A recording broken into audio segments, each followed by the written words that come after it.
Hi, my name is William Fitzpatrick, and I am the violin expert for virtualsheetmusic.com.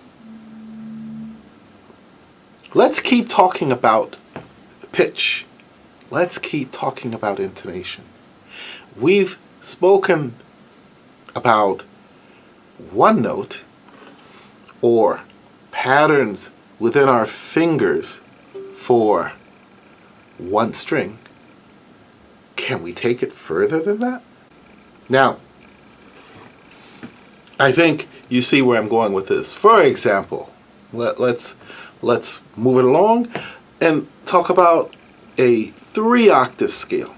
Now, for this one, if I'm going to use my patterns, let's be sure we understand what I mean. Those tetrachords, but the tetrachords can be whole, whole, half, whole, half, whole, half, whole, whole, whole, whole, whole. I mean, they are limited what we can do.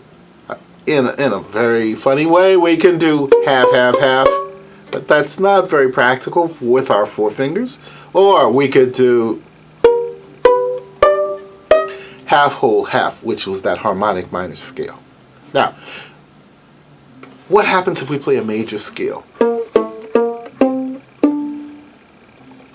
On the G string, it's half, whole, whole. Whole, whole, whole on the D. Whole, whole, half, but we're going to shift. After 3, whole, whole, whole, whole, whole, half, but we're going to shift after 2, and then shift again, whole, whole, half. Why?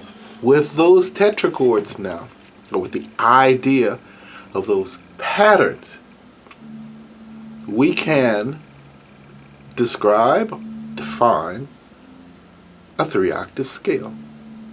Now, before we move on, are we understanding what I'm saying?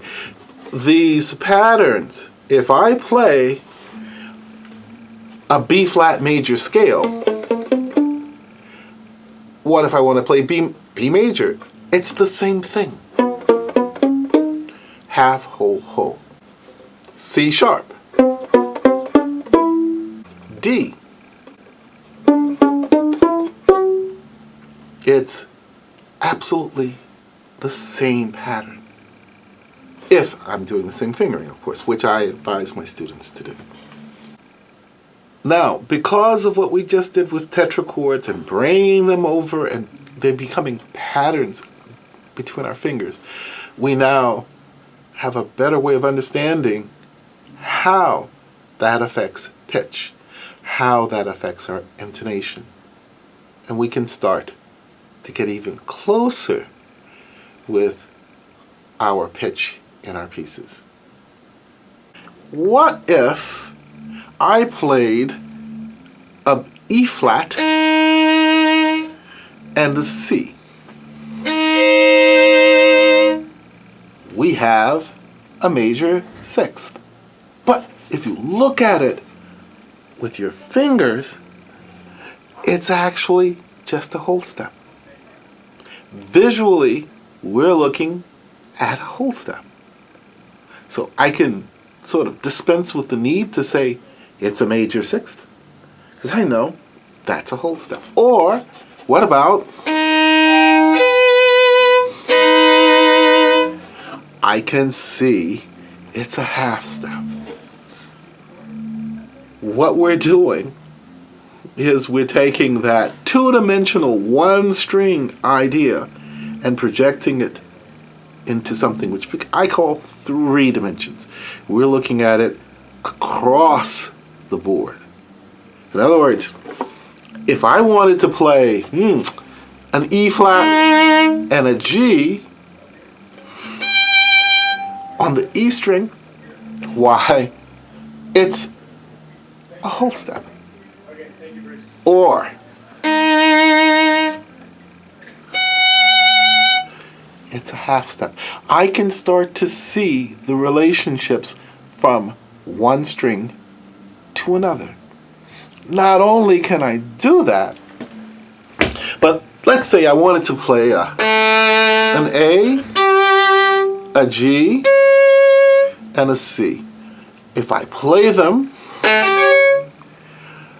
in fact, what I'm looking at is a whole step and a half step.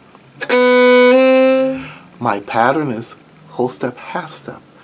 If I pull the G over that half step from my second finger and pull my second finger in the same spot over to the A string,